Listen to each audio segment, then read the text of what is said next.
In the stillness of night, a man stands alone by the river, anxious, afraid, wrestling with his past. And then, suddenly, he's not alone. Another figure appears. There are no words, only struggle.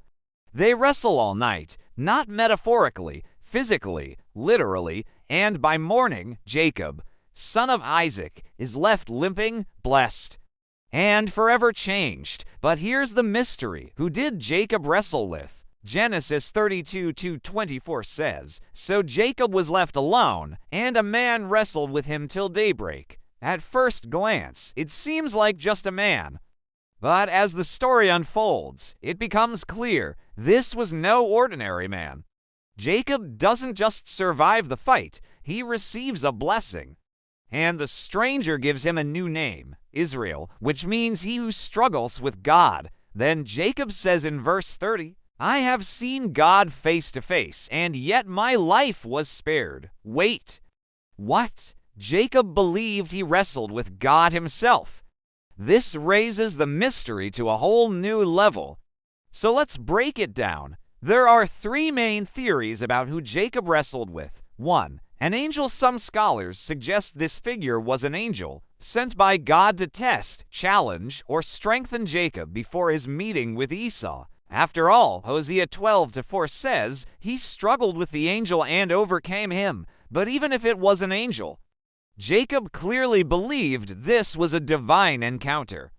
2. A theophany. God in human form. Others believe this was a theophany, a visible manifestation of God in human form.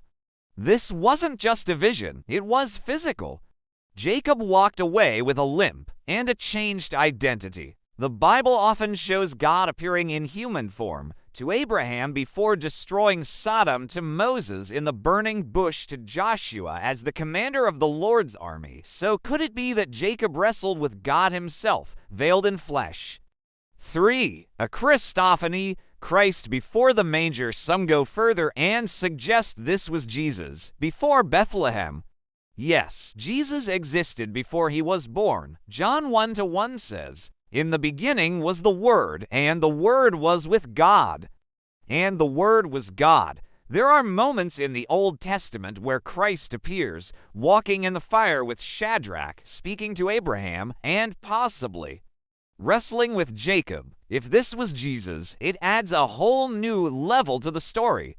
But here's the bigger question. Why did God wrestle with Jacob at all? The answer isn't just about theology. It's about transformation. Jacob had spent his life wrestling with his brother Esau, with deception, with identity, and now with God. In that moment, God didn't destroy Jacob. He engaged him. Because sometimes God allows the struggle to change us. Jacob walked away wounded, but blessed, weakened, but stronger in faith, broken, but made new, and his name, Israel, the name that would define an entire nation, a reminder that those who struggle can still walk in covenant with God. So who did Jacob wrestle? An angel, a manifestation of God. Jesus before the manger. We may never fully know, but one thing is clear. When we wrestle with God, he doesn't walk away. He meets us. He blesses us. He transforms us. And sometimes the limp we leave with is proof that we've been in the presence of something divine.